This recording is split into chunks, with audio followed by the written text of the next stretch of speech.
morning.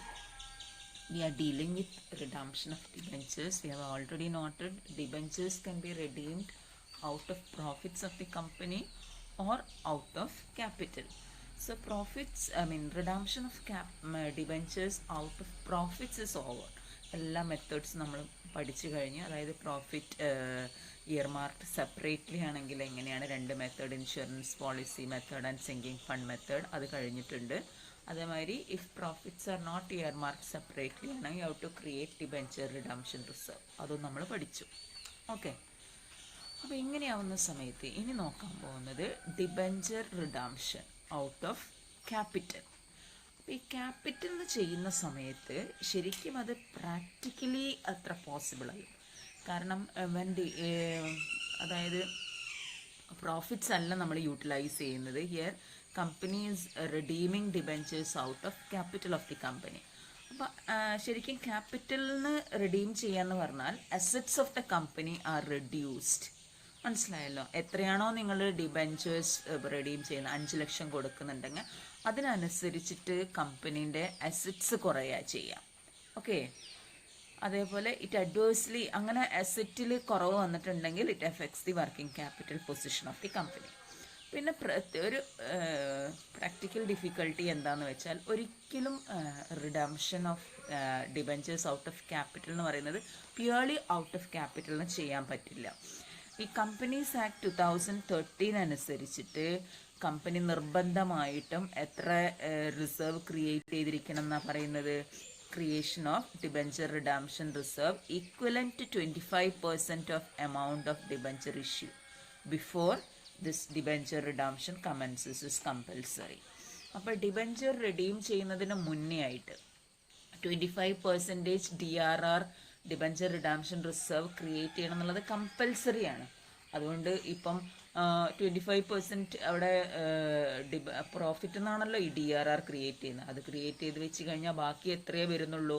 75% out of capital വരുന്നുള്ളൂ. അപ്പോൾ therefore debentures could not be redeemed purely out of capital എന്നുള്ളതാണ്. അതുകൊണ്ടാണ് പറയുന്നത് this method of redemption may not be followed in practice. എന്നാലും ഇനിയിപ്പം ചില കേസസിൽ ഇങ്ങനെ debenture redemption out of capital നടക്കുന്നുണ്ടെങ്കിൽ പ്രത്യേകമായിട്ട് ജേണൽ എൻട്രി ഒന്നും വേണ്ട. നമ്മൾ ആകെ ഏതൊക്കെ ജേണൽ എൻട്രി എടുത്ത് എഴുതിയാൽ മതി. ഡിബെഞ്ചേഴ്സ് റിഡീം ചെയ്യുന്ന സമയത്ത് ഡ്യൂ ആവുന്ന സമയത്തുള്ള എൻട്രി, അതേപോലെ ഡിബെഞ്ചേഴ്സ് എമൗണ്ട് പേ ചെയ്യാനുള്ള ജേണൽ എൻട്രി മാത്രം മതി. ഓക്കെ, അപ്പം ഞാനൊരു പ്രോബ്ലം ഇവിടെ കാണിച്ചു തരാം. RK company limited redeemed on 31st December 2011 rupees 4,12,000 debentures out of capital. Journalise the transaction. അതിന് പ്രത്യേകമായിട്ട് എന്ത് ആവശ്യമില്ല എന്നാണ് പറയുന്നത്? അതായത് no special accounting treatment is required എന്ന് കൃത്യമായിട്ട് പറയുന്നുണ്ട്. ഇതിനുള്ള ജേണൽ എൻട്രി മാത്രം മതി. Only the general accounting entries in the form of amount due to debentures on redemption, അതേപോലെ ഫൈനൽ പേയ്മെൻറ്റിനുള്ള എൻട്രി മാത്രം മതി. അപ്പോൾ എത്ര പെർസെൻറ്റേജ് ഡിബെഞ്ചേഴ്സ്? 12% ഡിബെഞ്ചേഴ്സ് ആണ്. ഡിബെഞ്ചറിൻ്റെ എമൗണ്ട് 4 ലക്ഷം രൂപ. അപ്പോൾ ജേണൽ എൻട്രി ഡ്യൂ ആവുന്ന സമയത്തുള്ള എൻട്രിയും അതേമാതിരി പേയ്മെൻറ്റിനുള്ള എൻട്രിയും മാത്രം മതി. അപ്പോൾ ഡ്യൂ ആവുന്ന സമയത്ത് എന്നാൽ ഡ്യൂ ആവുന്നത് റിഡീംഡ് ഓൺ 31st December 2011 ആണ്. അപ്പോൾ 2011 December 31st 12% ഡിബെഞ്ചേഴ്സ് അക്കൗണ്ട് ഡെറ്റ് ടു ഡിബെഞ്ചർ ഹോൾഡേഴ്സ്. അതാണല്ലോ ഡിബെഞ്ചേഴ്സ് റിഡീം ചെയ്യുന്ന സമയത്ത് ഡ്യൂ ആവുന്ന സമയത്തുള്ള എൻട്രി എന്താണ്? ഡിബെഞ്ചേഴ്സ് അക്കൗണ്ട് ഡെറ്റ് ടു ഡിബെഞ്ചർ ഹോൾഡേഴ്സ് അക്കൗണ്ട് 4 ലക്ഷം രൂപ. നരേഷൻ എന്താ എഴുതുക? Amount due to debenture holders on redemption. ഇനി അത് കൊടുത്താൽ മതി. അപ്പോൾ ആർക്കാ കൊടുക്കുന്നത്? ഡിബെഞ്ചർ ഹോൾഡേഴ്സിനാണ്. അപ്പോൾ journal entry debenture holders account ഡെറ്റ് ടു ബാങ്ക് എന്ന് പറയും. ഇനി ഇതിന് ഒരൊറ്റ എൻട്രി ആയിട്ട് എഴുതിയാലും തെറ്റില്ല. അതായത് 12% ഡിബെഞ്ചേഴ്സ് അക്കൗണ്ട് ഡെറ്റ് ടു ബാങ്ക് 4 lakh എന്ന് എഴുതിയാലും തെറ്റൊന്നുമില്ല. കാരണം ഡിബെഞ്ചർ ഹോൾഡേഴ്സ് ഗെറ്റ് ക്യാൻസൽഡ്. ഒരു ക്രെഡിറ്റും ഒരു ഡെബിറ്റും ആണല്ലോ വരുന്നത്. അപ്പോൾ ഇതിൻ്റെ നരേഷൻ കൊടുക്കേണ്ടത് എന്താണ്? Payment made to debenture holders on redemption. ഇത്ര മാത്രമേ നിങ്ങൾ ജേണൽ എൻട്രി എഴുതേണ്ട ആവശ്യമുള്ളൂ ഔട്ട് ഓഫ് ക്യാപിറ്റൽ ആണെങ്കിൽ. മനസ്സിലായല്ലോ? അപ്പം നമ്മൾ 4 മെത്തേഡ്സ് പഠിച്ചിട്ടുണ്ട് ഡിബെഞ്ചർ റിഡംഷൻ്റെ. ഏതൊക്കെയായിരുന്നു നമ്മൾ പഠിച്ചത്? Redemption out of profits, then debenture redemption out of capital, then third one redemption by drawing lots, and last one redemption by purchase in the open market. പിന്നെ നമ്മൾ നോക്കാൻ പോകുന്നത് റിഡംഷൻ ബൈ ഡ്രോയിങ് ലോട്ട്സ് ആണ്. ഇവിടെ എന്താ ചെയ്യുന്നതെന്ന് വെച്ചാൽ company redeems its debentures by payment each year of a certain portion the debentures to be redeemed being selected by lottery.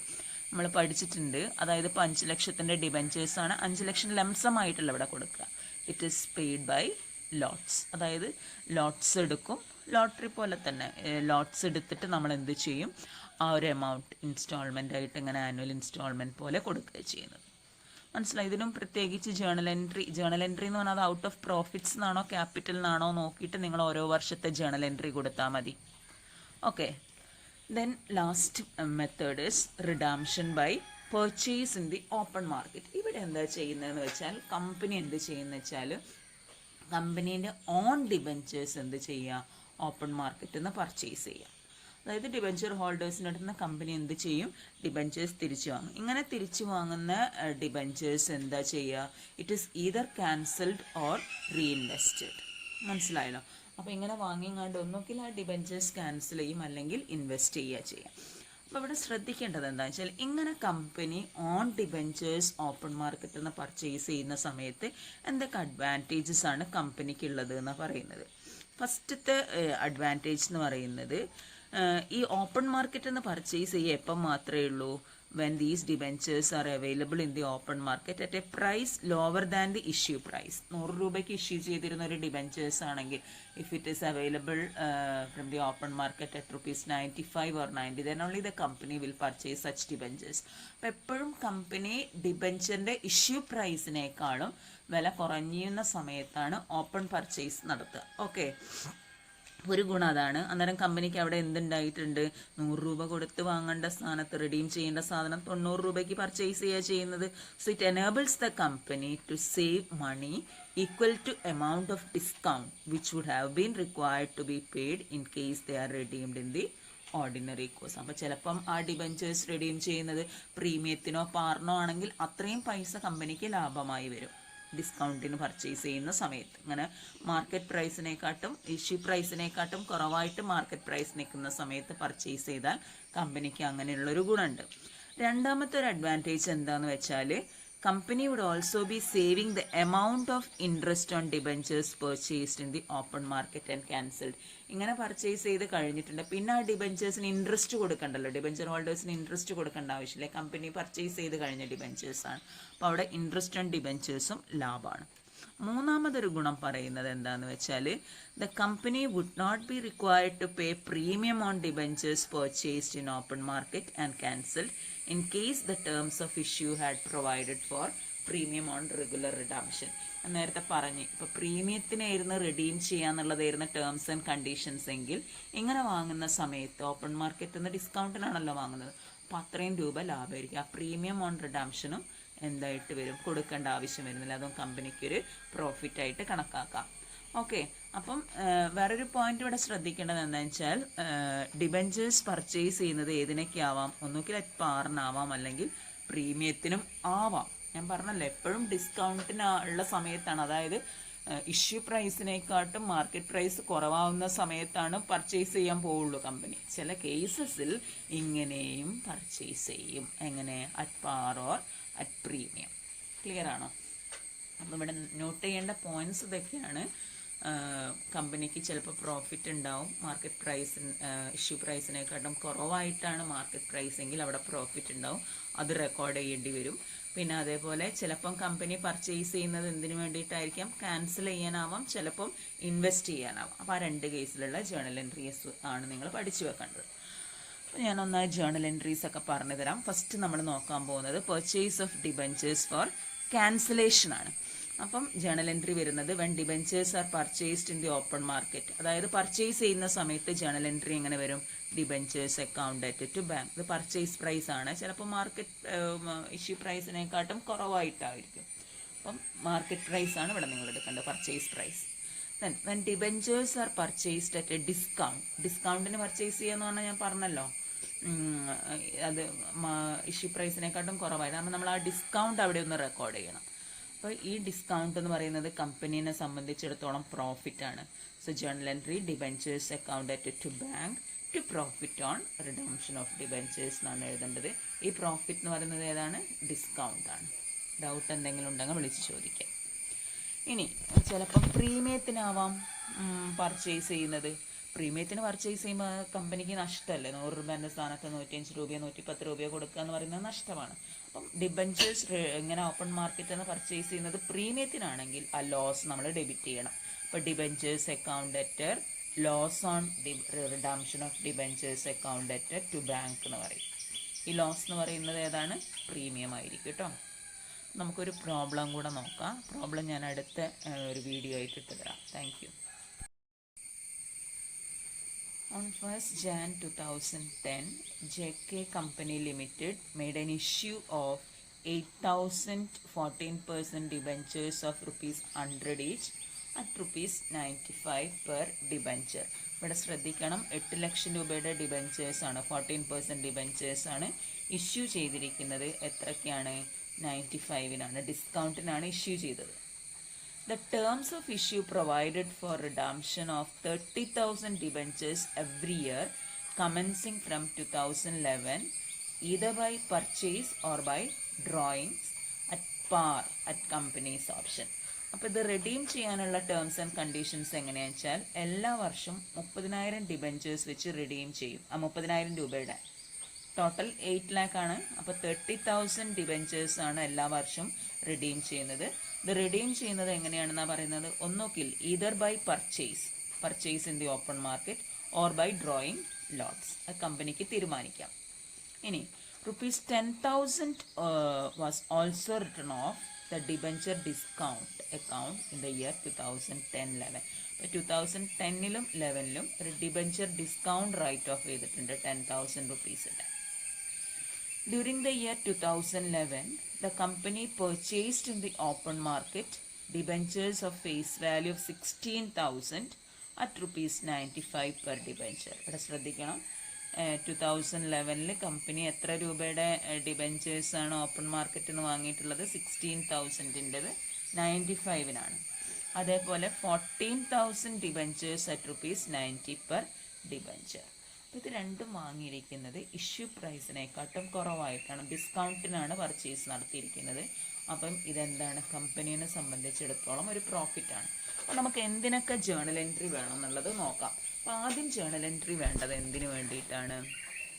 നമുക്ക് ഇഷ്യൂ ചെയ്യുന്ന സമയത്തുള്ള ജേർണൽ എൻട്രി വേണം. അപ്പോൾ ഇഷ്യൂ ചെയ്തത് 2010 January 1-നാണ്. ഇഷ്യൂ ചെയ്യുന്നത് ഡിസ്കൗണ്ടിനായിരുന്നു, 95 per ഡിബെഞ്ചറിനായിരുന്നു. അപ്പോൾ ജേർണൽ എൻട്രി, ഇഷ്യൂവിനുള്ള ജേർണൽ എൻട്രി നമ്മൾ സെക്കൻഡ് സെമസ്റ്ററിൽ പഠിച്ചതാണ്. ബാങ്ക് അക്കൗണ്ട് ഡെറ്റർ, ഡിസ്കൗണ്ടിനാണെങ്കിൽ discount on issue of debentures account debtor to 14% debentures. അപ്പോൾ ഇവിടെ ശ്രദ്ധിക്കേണ്ടത് നമുക്ക് എത്ര ഡിബെഞ്ചേഴ്സ് എത്രേൻ്റെയാണ്? 8,000 ഡിബെഞ്ചേഴ്സ് അല്ലേ? 8,000 × 95 ആണ്. ഡിസ്കൗണ്ട് എന്ന് പറയുന്നത് 8,000 × 5 ആണ്. Okay, to 14% debentures account. ഇനി നമ്മൾ എന്ത് ചെയ്യണം? കമ്പനി 2010-ലും 11-ലും എന്ത് ചെയ്തിട്ടുണ്ട് എന്ന് പറയുന്നുണ്ട്? ഡിസ്കൗണ്ട് റൈറ്റോ. അപ്പോൾ 10-ലത്തെ ജേർണൽ എൻട്രീസ് ആദ്യം കംപ്ലീറ്റ് ചെയ്തിട്ട് 11-ലേക്ക് കടക്കാം.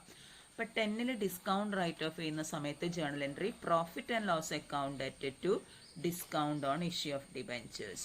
അപ്പം എത്രയാണ് റൈറ്റ് ഓഫ് ചെയ്തതെന്ന് കൃത്യമായി ക്വസ്റ്റ്യനിൽ പറയുന്നുണ്ട്. 10,000 rupees വെച്ചിട്ടാണ് റൈറ്റ് ഓഫ് ചെയ്തിട്ടുള്ളൂ.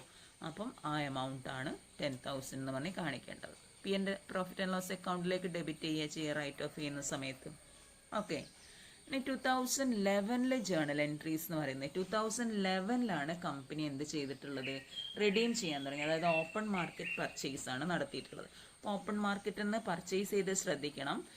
എങ്ങനെയൊക്കെയാണെന്നറിയോ? 16,000 ഡിബെഞ്ചേഴ്സ്, ക്വസ്റ്റ്യനിലൊന്ന് ശ്രദ്ധിച്ചാൽ മതി. 16,000 debentures at 95 and 14,000 debentures at 90 rupees ആണ്, ശ്രദ്ധിക്കണം.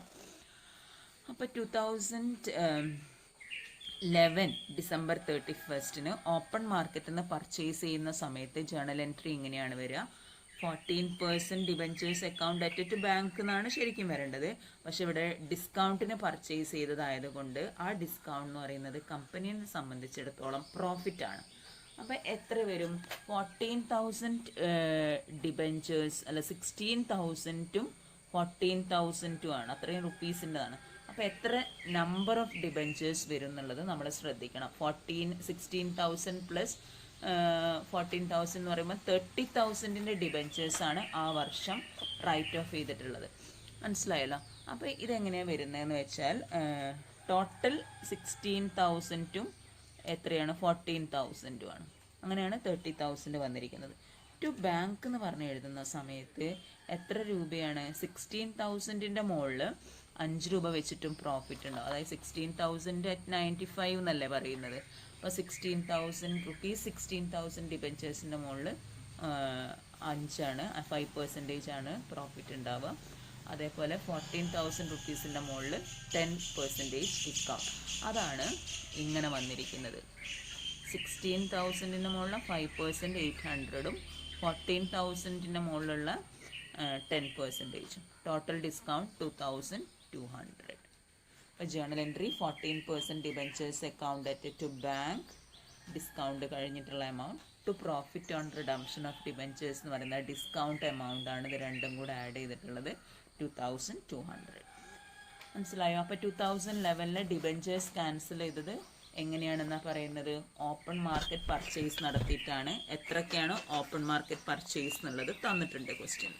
ഇനി നമുക്ക് 2011 ഡിസ്കൗണ്ട് റൈറ്റ് ഓഫ് ചെയ്യാനുള്ള എൻട്രിയാണ് വേണ്ടത്. 10,000 റുപ്പീസ് റൈറ്റ് ഓഫ് ചെയ്യുന്ന ക്വസ്റ്റ്യനിൽ കൃത്യമായി പറയുന്നുണ്ട്. അപ്പോൾ profit and loss account at to discount on issue of debentures എന്ന് പറയുന്നത് ആ 10,000 2011 ഡിബഞ്ചർ ഡിസ്കൗണ്ട്. ഓക്കെ, ലാസ്റ്റ് ഇനി എന്ത് ചെയ്താൽ മതി? നമ്മൾ നേരത്തെ ഓപ്പൺ മാർക്കറ്റ് പർച്ചേസ് നടത്തിയ സമയത്ത് ഒരു പ്രോഫിറ്റ് വന്നല്ലോ. ആ പ്രോഫിറ്റ് നിങ്ങൾ ഇതിലേക്ക് ട്രാൻസ്ഫർ ചെയ്യുക, ക്യാപിറ്റൽ റിസർവിലേക്ക് ട്രാൻസ്ഫർ ചെയ്യുക. അപ്പോൾ last journal entry profit on redemption of debentures account at to capital reserve 2,200. Okay, narration profit on redemption credited to capital reserve. അപ്പോൾ ക്യാൻസലേഷൻ ആണെങ്കിൽ ഇതാണ് ജേണൽ എൻട്രി വരേണ്ടത്. ഇനി നമ്മൾ നാളെ നോക്കാൻ പോകുന്നത് പർച്ചേസ് ഓഫ് ഡിബഞ്ചേഴ്സ്. ഓപ്പൺ മാർക്കറ്റിൽ നിന്ന് പർച്ചേസ് ചെയ്യും. എന്തിനു വേണ്ടിയിട്ട്? Four investment. അങ്ങനെ ആകുമ്പം എന്താ ജേണൽ എൻട്രി വരിക എന്നുള്ളത് നാളെ നോക്കാം. Okay, thank you.